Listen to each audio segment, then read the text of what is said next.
Okay, so we are making a flower picture today, and it's an abstract close-up flower, kind of in the style of Georgia O'Keeffe. And we're going to start in the center of the flower by making some little wavy lines together. And you would draw in pencil. I did my original in pencil, but on the video it shows up better if I use the Sharpie marker. So I'm just going to make a little collection of curving lines, just sort of overlapping each other.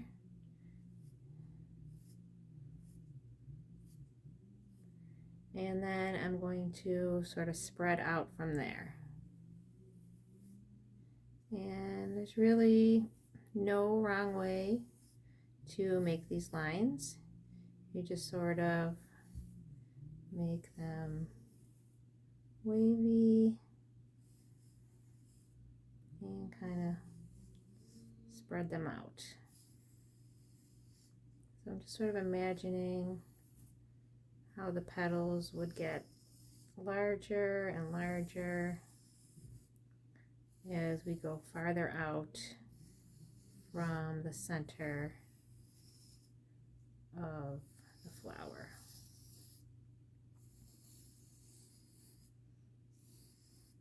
And they might go off the page, some of them, and that's fine too.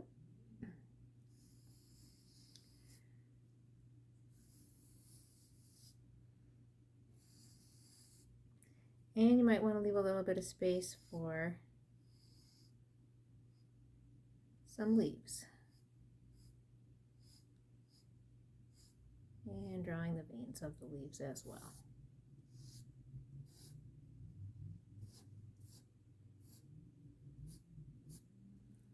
Probably 2 or 3 is a good number.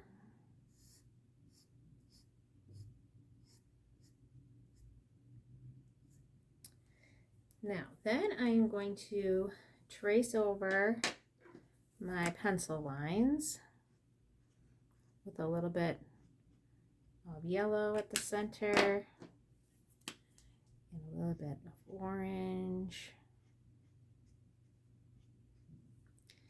And then I'm gonna use some red. Now this is a raspberry red actually. And I'm gonna be making nice thick lines with my marker. Now I could do all of them with the red, but I chose to just sort of mix it up with my colors.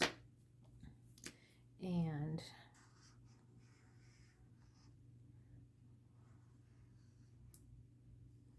I switched to pink.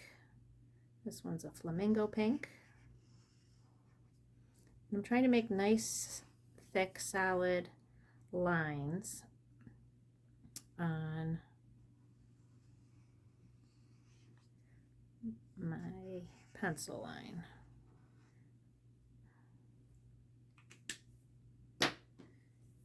And then I switched also to purple.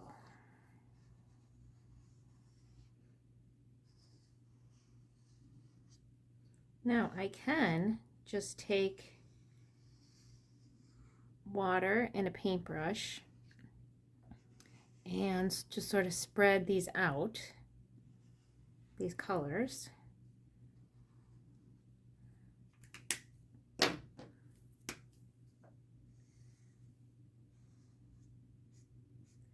Or I found another technique using a plastic bag, and I've heard that this can also be done using a piece of tin foil. So what we're trying to do is to get a painted effect without having any paint. So if you don't have paint available, you might want to try this little trick. So I've just got a plastic bag that I had from, I think, some frozen waffles or frozen pancakes or something. And I'm going to color right on the plastic with my marker. And then I'm just going to take a little bit of water on a paintbrush.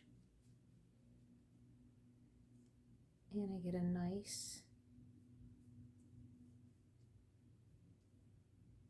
look of watercolor paints.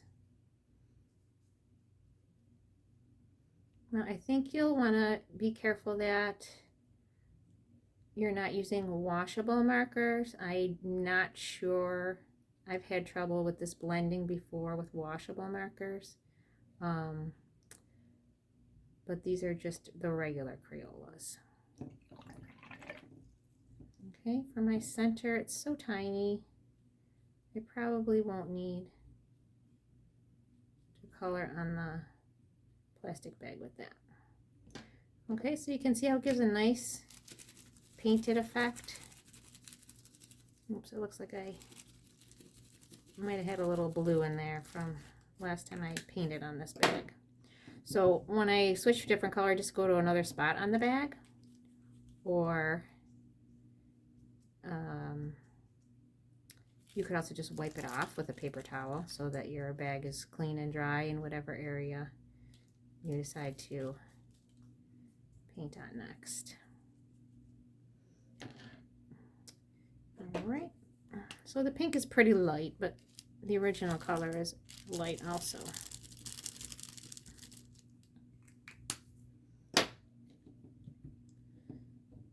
Well, there's some purple. And then just kind of dab it on.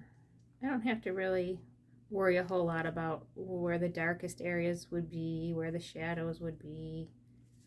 Just relaxing and having fun with it. I think that probably no matter how it turns out, it's going to look nice. Now this is some old green right here from a few days ago that just dried. Seems to work pretty well still.